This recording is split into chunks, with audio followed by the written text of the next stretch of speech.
தெரியாம ஊரை விட்டு கிளம்புங்க. அண்ணா நீ என்ன சொல்ற? ஆமாங்க ஐயா, 600 ரூபாய் சம்பளத்துல உங்களுக்கு வேலை கிடைக்க போகுது. அதுக்கப்புறம் இந்த கிராமத்துக்கு வருவீங்களா? என்ன முழிக்கிறீங்க? இந்தாங்க 1000 ரூபாய். முதல்ல அந்த வேலையில போய் சேருங்க.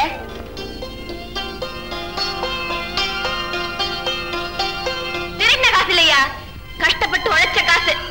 அக்கா குடும்பத்துக்கு கொடுத்தத போக கையால கொஞ்சம் நேரத்துல தேவைப்படுமேன்னு நான் விளையாட்டா சேர்த்து வச்சேன். துருப்பிடிச்ச தகர பெட்டியில சும்மா கிடந்த அழுக்கு நோட்டுக்கு வந்த வாழ்வு பாத்தீங்களா? என்ன யோசிக்கிறீங்க? அண்ணா குருவி மாதிரி நீ சேர்த்து வச்ச பணத்தை சும்மா குடுக்கறேன், வட்டி உண்டையா. நீங்க நல்லா சம்பாதிச்சு சேர்த்து கொடுக்கணும். இந்தாங்க.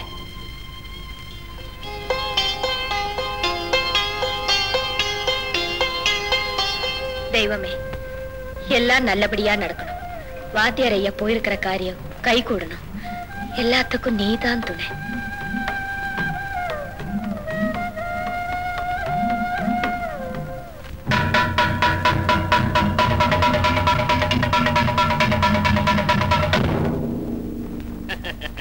இதுவரைக்கும் 9 ஒரு திருவிழாவில் என் சேவல் ஜெயிச்சிருக்கு. மாடசாமி சேவல்னா ஒரு பய பந்தயத்துக்கு வர மாட்டான். இங்க யாரு? மாடசாமி என்ன? நான் ஒருத்தர் இருக்கேன். வா தம்பி வா. இந்த மாதிரி ஒரு போட்டியைத்தான் நானும் ரொம்ப நாளா எதிர்பார்த்துக்கிட்டு இருந்தேன். பந்தயம்னு ஒண்ணு இருந்தாலே பரிசுன்னு ஒண்ணு இருந்தா தானே நல்லா இருக்கு. அதத்தான் நானும் சொல்ல வந்தேன். என்ன பந்தயம் கட்ட? என்ன பந்தயமா? உங்ககிட்ட கட்டுறதுக்கு என்ன இருக்கு? அப்படிலாம் சொல்லாதடா மகுடபதி. இந்த பந்தயத்துல நீ ஜெயிச்சுட்டா ரொம்ப நாளா ஆசைப்பட்டுக்கிட்டு இருக்கு என் மச்சினி பொண்ணு அண்ணன். அதை நான் அவனுக்கு கட்டி வைக்கிறேன். நீ தோத்துட்டா உனக்கு சொந்தமா இருக்கிற 5 காணி நிலத்தையும் வீட்டையும் எனக்கு எழுதி வைக்கணும். எழுதி வைக்கிறேன். ஆனா ஒண்ணு, ஊர் ஜனங்க முன்னால வார்த்தையை கொடுத்திருக்க, சொன்ன வார்த்தையை காப்பாத்துறேன். ஐயனார் சாமி மேல சத்தியமா காப்பாத்துறேன். விடு விடு விடு.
என்ன மனசாமி அரசியலை இப்படி சொல்லிட்டேன்?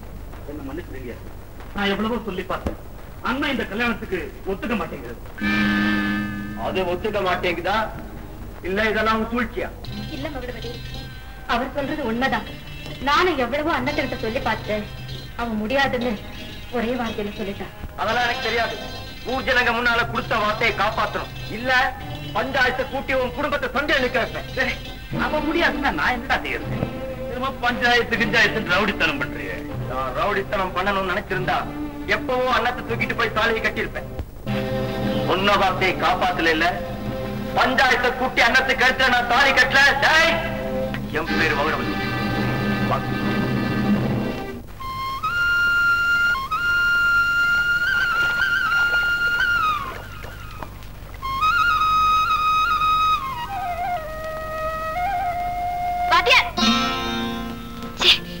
இந்த ஆளா? நான் வாத்தியாராக்கும் நினைச்சேன். ஊருக்கு போனவரு இன்னும் ஆளே காணுமே.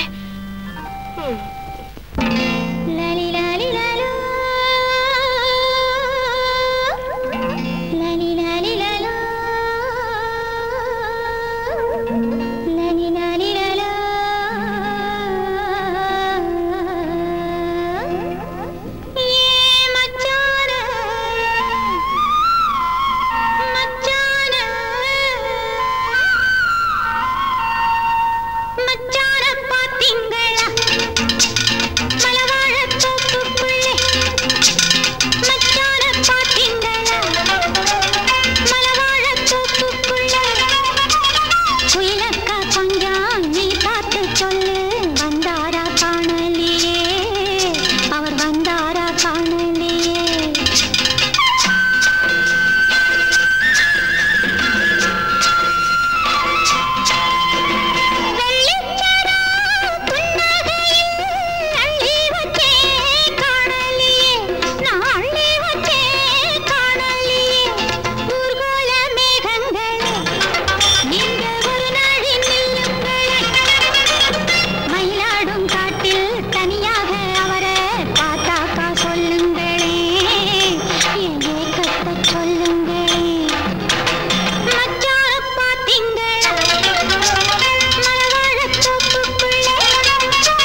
வசூல் 33 ரூபாய் 65 பைசா. என்னது 33 ரூபாய் 65 பைசாவா? என்னடா கொட்டாய பார்த்தா ஜேஜேன்னு ஜனமா இருக்குது, வசூல பார்த்தா கம்மியா இருக்குது. என்னங்கடா சில்லறைய சுத்த ஆரம்பிச்சிட்டீங்களா? இல்லாத சில்லறை நாங்க சுத்துறோம். ஹாய் பிஸ்கோட் என்ன எம்பற? பின்ன என்னங்க தினம் 5 வாட்டி 10 வாட்டி கண்ணாடியை கைட்டிக்கிட்டு ஓசியில 30-40 டிக்கெட்டை உள்ள விட்டுக்கிட்டு இருந்தா எப்படி வசூல் ஆகும்னு இத பாருங்க முதலாளி. இந்த நிலைமையில நாம போய்கிட்டு இருந்தோம், சீக்கிரம் டேராவை தூக்கிட வேண்டியதான். ஹாய் நான் ஏன்டா தூக்குறேன் டேராவை? அந்த காலத்து நவாப்புங்களை பத்தி நீ கேள்விப்பட்டிருக்கிறியோ? எந்த நவாப்பு? இந்த வெள்ளக்காரனோட மோதிக்கிட்டான அந்த நவாப். அவங்களுக்கு அப்பனுங்கடா, ஜல்சாவுக்குன்னே பங்களா கட்டவங்கடா. அதே மாதிரிதான் நம்ம முதலாளியும் ஜல்சாவுக்குன்னே டூரிங் பேக்கேஜ் கட்டி வச்சிருக்காரு. இதெல்லாம் உனக்கு எங்கிருந்து தெரிய போகுது? எனக்கு ஏன்டா தெரியணும்? எனக்கு இங்க டிக்கெட் கொடுக்கிற வேலைதான். ஒன்ன மாதிரி வேலையெல்லாம் எனக்கு கிடையாது. முதலாளி இவன் அடிக்கடி விவகாரத்துல தலையிடுறான். சொல்லி வைங்க, அவன் கைய கால எடுத்துக்கணும். பிஞ்சி கத்திரிக்காய் கை கால் முளையில விட்டு நான் பாத்துக்கிறேன். உனக்கு ஒரு நேரம் தான். வேப்பல அடி.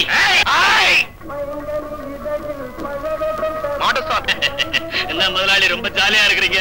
முந்தா நாடு அணைக்கட்டு ஓரமா உடல் கட்டோட அம்சமா அல்லகோலமா ஒரு குட்டி. உடனே கண்ணாடியை கழட்ட வேண்டியதானுங்களே. கைட்டு இருப்பேன். நம்ம குதிரை கொஞ்சம் பேக் அடிச்சிருச்சு. என்னடா குதிரை பின்னால போதே, சகுனம் சரியில்லைன்னு விட்டுட்டேன். எப்பதான் கண்ணாடியை கழட்ட போறீங்க? நாளைக்கே பழைய படத்தை மாத்தி புது படத்தை போடு. ஆட்டோமேட்டிக்கா 40 பைசா கவுண்டர்ல அந்த கிளி வந்து உழுதா இல்லையா பார். நாளைக்கு ஒரு ஓசி பார். என்ன ஆரம்பிக்க வேண்டியதானே? யார வச்சு ஆரம்பிக்கிறது? அந்த பொண்ணு அண்ணமே இன்னும் வரல, ஆரம்பிக்கிறது. கும்பிடுங்க அண்ணோ, மகடபதி உனக்கு முறை மாப்பிள. மாடசாமி இவனுக்கு வாக்கு கொடுத்துட்டான். உனக்கோ தாய் தந்தை இல்ல. இந்த நிலையில உனக்கு பொறுப்பு மாடசாமி தானே. அதனால இவன் கொடுத்த வாக்க காப்பாற்றுறது உன் கடமை இல்லையா? பெரியய்யா, எனக்கு விருப்பம் இல்லைங்கிற போது என்னை கட்டாயப்படுத்துறது நியாயங்களா? நியாயமே கிடையாது. அடடா, நம்ம அவசரப்படக்கூடாதியா. சும்மா அடடா அண்ணா, அன்னைய பந்தயத்துல ஓ சம்மதம் இல்லாம மகடபதிக்கு கல்யாணம் பண்ணி கொடுக்கறேன்னு சொன்னது தப்புதான். ஆனா அன்னைய பந்தயத்துல மகடபதி தோத்து போயிட்டான்னு வச்சுக்கோ, இவன் 5 காணி நிலத்தை இவன் எழுதி வாங்கிப்பான்ல.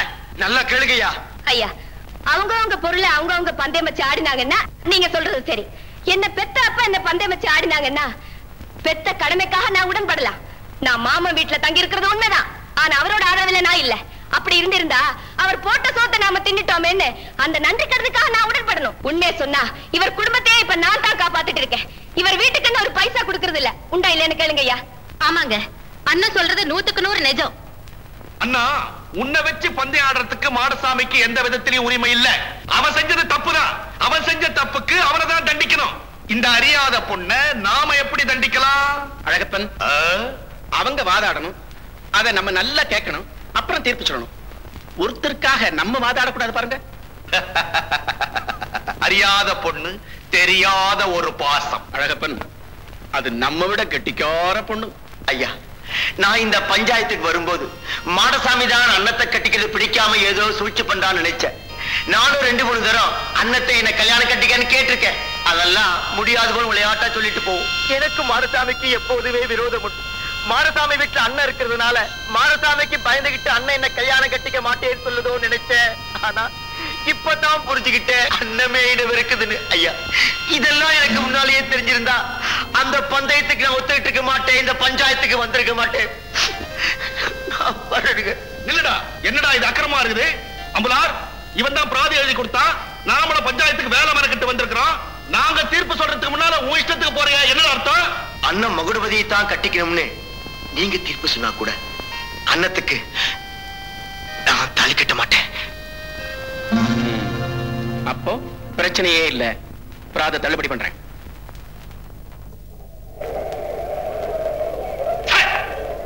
வெறும் வெத்து பஞ்சாயத்தா போச்சு.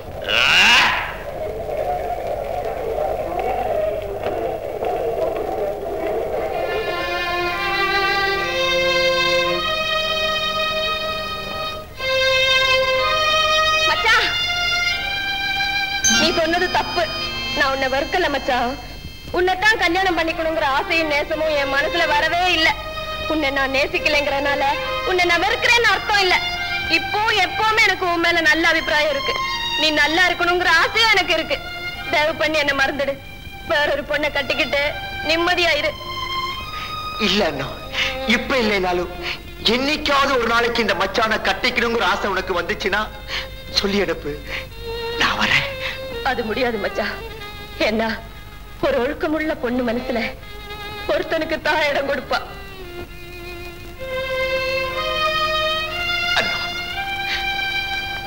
சத்தியமா சொல்றேன், நீ யாரு நினைச்சிருக்கியோ எனக்கு தெரியாது. ஆனா அந்த பாக்கியசாலியோட நீ சந்தோஷமா வாழ நான் தினம் சாமியை கும்பிடுவேன்.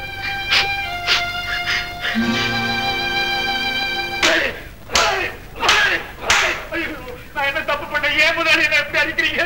அறிவு கட்டவனே, உண்மையில நான் எவ்வளவு பாசம் வச்சிருக்கிறேன்டா. ஒரு வார்த்தை சொன்னியா? இதை பத்திங்க பேசாதே. கழுதே, பஞ்சாயத்துல அண்ணா என்ன சொன்னா? சல்லி காசு கூட குடும்ப செலவுக்கு அவர் கொடுக்கறது இல்லைங்க. அவர் குடும்பத்தையே நான் தாங்க காப்பாத்துறேன்னு சொன்னாரா இல்லையா? அது உண்மைதானுங்களே. நீங்க கொடுக்குற 50 ரூபாய் சம்பளம் எனக்கே போதலைங்களே. கேட்கணும்டா, பத்தலேன்னு கேட்கணும். எங்கிட்ட நீ வேலை பார்க்கிறப்போ இன்னொருத்தர் உன் குடும்பத்தை காப்பாத்துறதா சொன்னா எனக்கு தானடா கேவலம், எனக்கு தானே கேவலம்.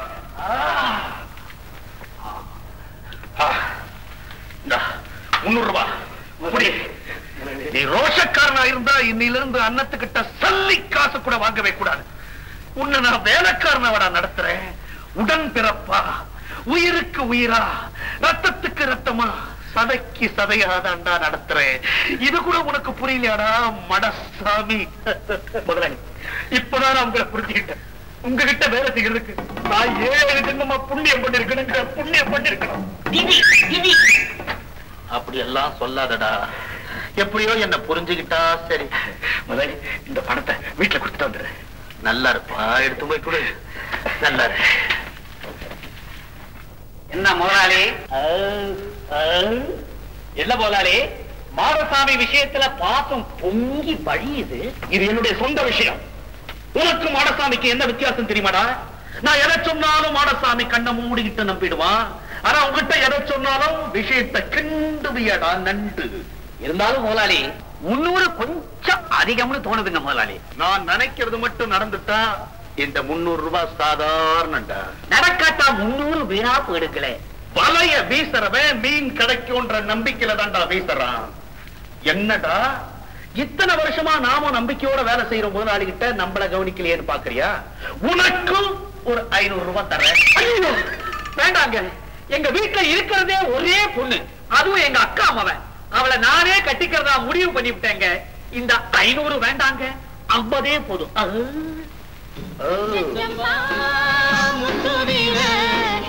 கொத்து கொத்தா கருதறிங்க ஊருக்கெல்லாம் சோறிடுவோம் சோம்பலின்றி.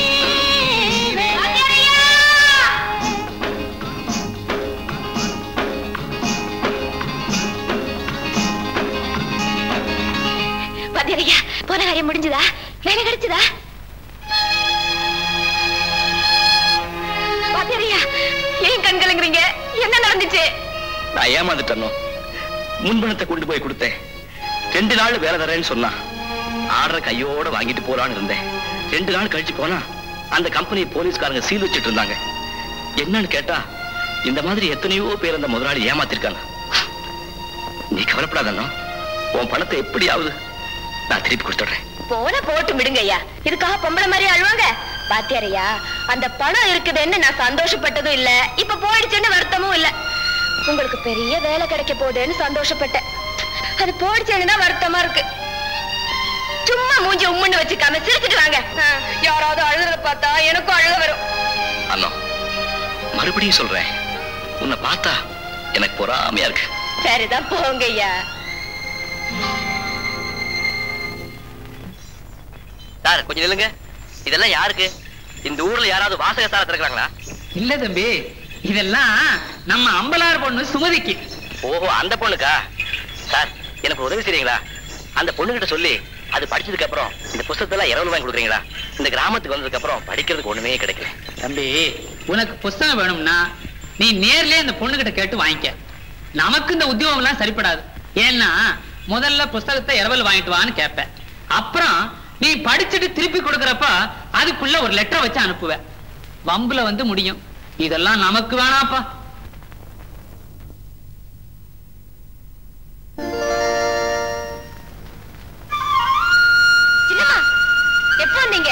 இப்பதான் கேள்விப்பட்ட ஓடி வந்தேன்.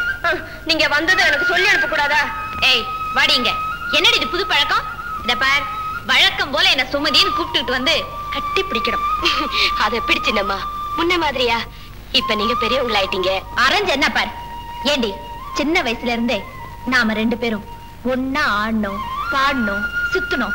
இப்ப நான் மட்டும் பெரியவளாகி நீ சின்ன பிள்ளையாவே இருக்கிறதா நினைப்பா? எங்க இப்ப நீ என்ன சுமதின்னு கூப்பிடணும். கூப்பிடு. முடியாது. முடியாது. கூப்பிடு. கூப்பிடு.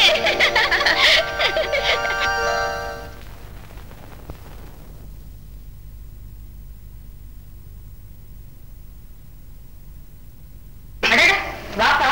வரமாட்டேன். உட்காருப்பா. உட்கார மாட்டேன். ஏன்பா வந்து வராம இப்படி கோச்சுக்கிற? பின்ன என்னக்கா, உங்க கல்யாண விஷயம் எத்தனை வெட்டப்பட்டேன். எதுக்கு வந்து வந்து போட்டிருக்கியா? நான் என்னப்பா செய்யறது? உனக்கு தெரியாதா? சூழ்நிலை அப்படி. சூழ்நிலையில நல்ல நேரம் வந்துருச்சு. என்னப்பா சொல்ற? படிச்ச பையன், பேர் சுப்பு, ஊர் மெட்ராஸ். உமாவோட போட்டோவை காமிச்சேன். பையனுக்கு ரொம்ப பிடிச்சு போச்சு. கேக்குறதுக்கு நல்லாதான்ப்பா இருக்கு. எப்படி பார்த்தாலும் கல்யாணம்னா ஒரு 4-5 வேண்டாமா? அக்கா, நான் சொல்ற பையன் இருக்கானே தங்கமானவன். அது சரி. என்ன அது சரி இழுக்கிற? என்ன கல்யாணத்துக்கு பெருசா செஞ்சிட போற? பெண்ணுக்கு ஒரு பட்டு புடவை, அது மாதத்தவணையில வாங்கிட போறோம். 2 பவுண்ட்ல தாலி செங்கிலி, என்னையும் சேர்த்து ஒரு 10-9 சொந்தக்காரங்களுக்கு ஒருவேளை சாப்பாடு. மிஞ்சி மிஞ்சி போனா 2500 ரூபாய் ஆக போகுது. சரி சரி, தியாக வரட்டும், கலந்து பேசுவோம். என்னங்க மாமா? மோரா,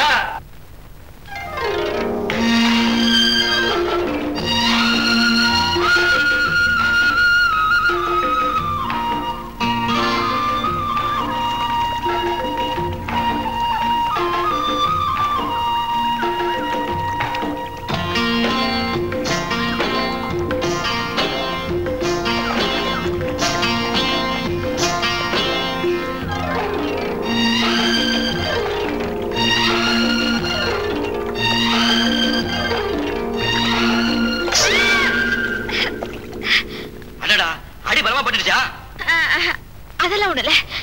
எங்க கை காட்டுங்க. ஐயோ கொஞ்சம் இருங்க.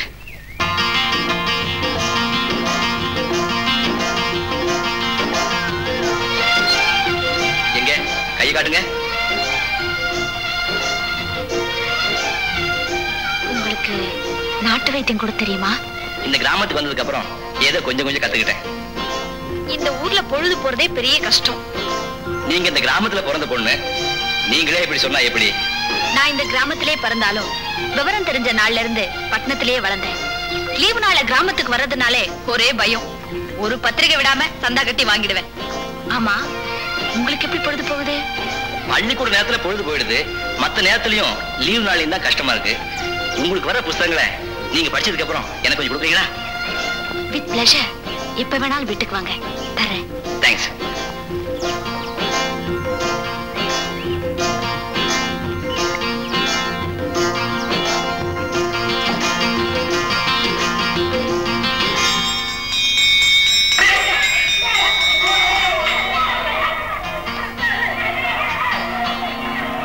என்னங்க, இந்தாங்க ஜெயகாந்தன் எழுதிய ஒரு நடிகை நாடகம் பார்க்கிறாள். நீங்க ஏன் இவ்வளவு தூரம் சொல்லி இருப்பீங்க? நானே வீட்டுக்கு வந்து வாங்கியிருப்பேனே.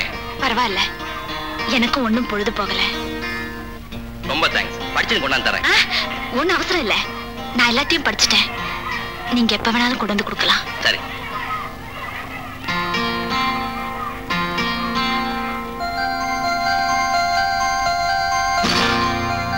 ஏய் முத்து, பள்ளிக்கூடம் விட்டாச்சா? அப்பவே விட்டாச்சே.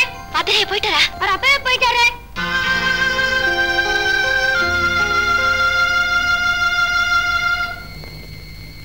வதேரையா?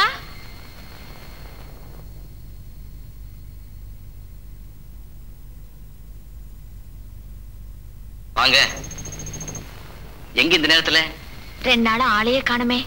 புதுசா புஸ்தகம் வந்த உடனே முதல்ல நீங்க படிக்க வேண்டாமா? அது கூட நான் ஓசி கேட்டா எப்படி? நான் படிச்சுட்டேன், இந்தாங்க. தேங்க்ஸ்.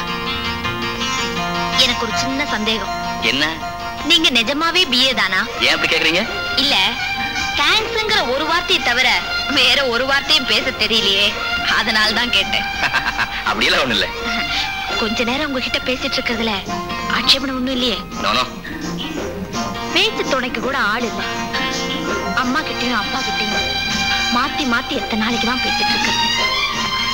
புரியுதா? புரியுது. என்ன புரியுது? பரபரப்பான நகர வாழ்க்கையில பழக்கப்பட்டவங்களுக்கு கிராமம் போரடிக்கத்தான் செய்யும். ஆனா கிராமத்துடைய இயற்கையில நம்ம ஐக்கியப்படுத்திட்டோம்னா இதை விட சிறந்த சொர்க்கம் வேற எதுவுமே இருக்க முடியாது. ஆரம்பத்துல எனக்கு கூட அப்படித்தான் தோணுச்சு. போக போக எனக்கு ரொம்ப பிடிக்குது. நீங்க சொல்றது எனக்கு ஒண்ணும் புரியல. அது எப்படி ஐக்கியப்படுத்திக்கிறது? சொன்னா புரியாது சுமதி. நமக்குள்ளேயே ஏற்படுற உணர்வு அது. உதாரணமா நம்ம கோயிலுக்கு போறோம். கூட்டம் அதிகமா இருக்கும்போது தரிசனத்துக்கு கொஞ்சம் தாமதமாகுது. அந்த கொஞ்ச நேர தாமதமே சில பேருக்கு போர் அடிக்கும். ஆனா கடவுளோட தன்னையே ஐக்கியப்படுத்திட்ட ஞானிகளுக்கு இந்த கால நேரம் எல்லாம் ஒரு பொருட்டா தெரியாது. எல்லாருமே ஞானியா இருக்க முடியுமா? உங்களுக்கு இந்த போர் பழக்கம் ஆயிடுச்சு, அதுக்கு புது அர்த்தம் சொல்றீங்க. அப்படி எல்லாம் ஒண்ணு இல்ல, மனப்பூர்வமா சொல்றேன். இந்த கிராமத்தை நான் ரொம்ப நேசிக்கிறேன். All right, change the topic. உங்களுக்கு பிடிச்ச தமிழ் எழுத்தாளர் யாரு? தமிழ்ல நிறைய பேர் இருக்காங்க. உங்களுக்கு நேரமாகல? Oh sorry. Good night. Good night.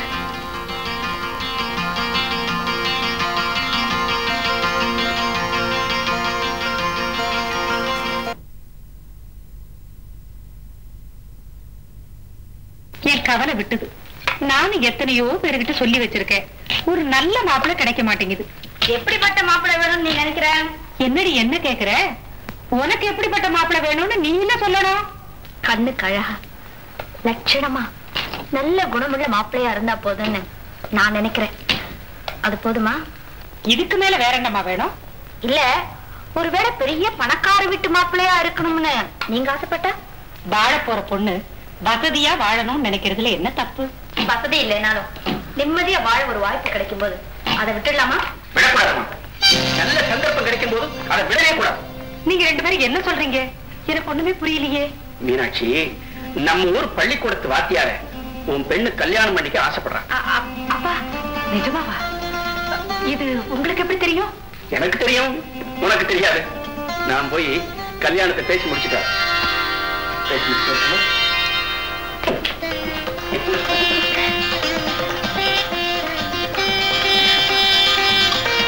அம்மா அம்மா, இந்த விஷயம் அப்பாவுக்கு எப்படி தெரியும்னு எனக்கு தெரியவே தெரியாதுமா.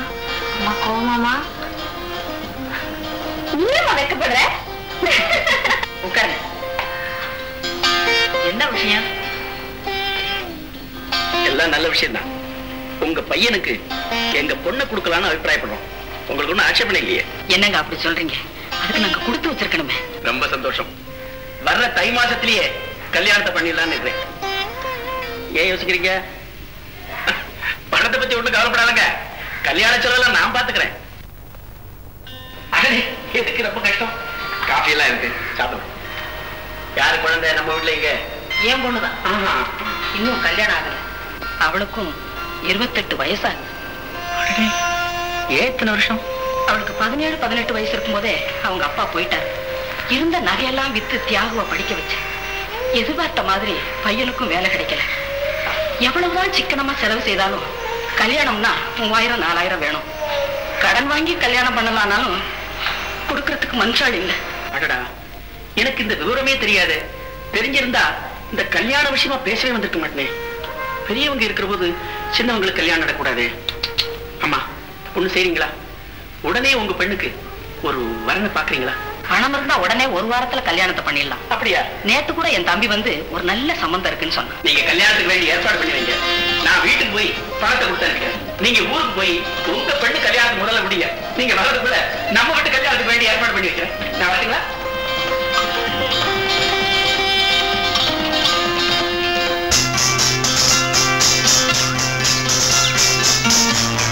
பத்தியா, கொஞ்சம் நில்லுங்க. கரும்பு சாப்பிடுறீங்களா? ரொம்ப இனிப்பா இருக்கும். நான் உங்ககிட்ட பட்ட கடன் ஏறிக்கிட்டே போகுது. இதெல்லாம் எப்படி தீர்க்க போறணும்? இதையெல்லாம் கடனாவா நினைக்கிறீங்க? பின்ன மத்ததெல்லாம் எப்படி இருந்தாலும் உங்ககிட்ட வாங்குற அந்த 1000 ரூபாயை திருப்பி கொடுக்கிற வரைக்கும் எனக்கு நிம்மதியே இருக்காது. ஐயோ, நீங்க சொல்றத பார்த்தா அந்த பணம் போனதுல இருந்து வருத்தப்பட்டுட்டே இருக்கீங்க போல இருக்க. ஆமாண்ணா, அது ஏன் பணமா இருந்தா கூட பரவாயில்ல. இன்னைக்கு இல்லாட்டி என்னைக்காவது ஒரு நாள் 1000மோ 2000மோ சம்பாதிச்சுக்குவேன். ஆனா அந்த 1000 ரூபாயை சேர்த்து வைக்க நீ எவ்வளவு கஷ்டப்பட்டிருப்ப? எத்தனை வருஷம் ஆயிருக்கும்? தேவையை வச்சு தானையா பணத்துக்கு மதிப்பு. என்ன பொறுத்த வரைக்கும் எனக்கு தேவைகளே இல்ல. பணம் இருக்கிறதும் ஒண்ணுதான், இல்லாததும் ஒண்ணுதான்.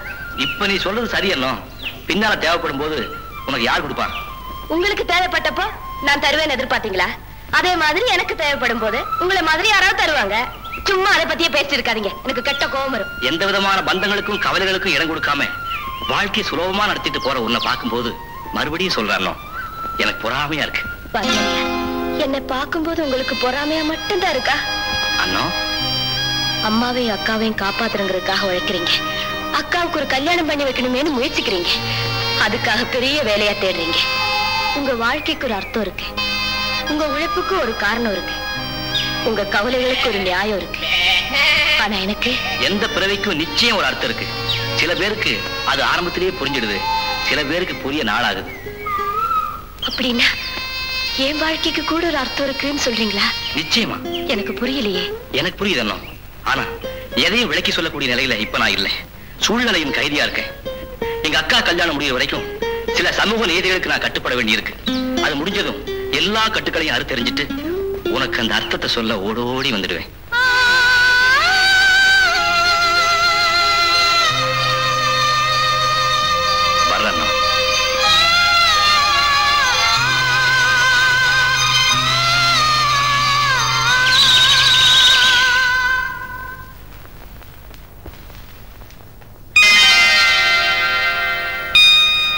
வர்றேன். என்னால நம்ப முடியலையே. ஆமாடா, சில சமயத்துல நடக்கிற காரியங்களை நம்பத்தான் முடியறது இல்ல. தெய்வம் பண்ணையா ரூபத்துல வந்து உங்க 2 பேர் கல்யாணத்தையும் ஒரே சமயத்துல நடத்தினா எப்படா நம்ப முடியும்? என்னம்மா சொல்ற? உனக்கு தான் மகளை கொடுக்கறதா பண்ணையார் வந்து கேட்டாரு. அக்கா கல்யாணம் முடியாம தம்பிக்கு எப்படி கல்யாணம் பண்றதுன்னு தான் யோசனையா இருக்குன்னு சொன்னேன். உடனே அவரு, உமா கல்யாணத்துக்கு இப்பவே பணம் தர்றேன், முடிச்சிட்டு வாங்க, வர்ற தைல தியாக கல்யாணத்தை வச்சுக்கலான்னு சொன்னாரு. அம்மா, அம்மா இந்த பணத்தை உங்ககிட்ட கொடுத்துட்டு வர சொன்னாருமா. வரேம்மா.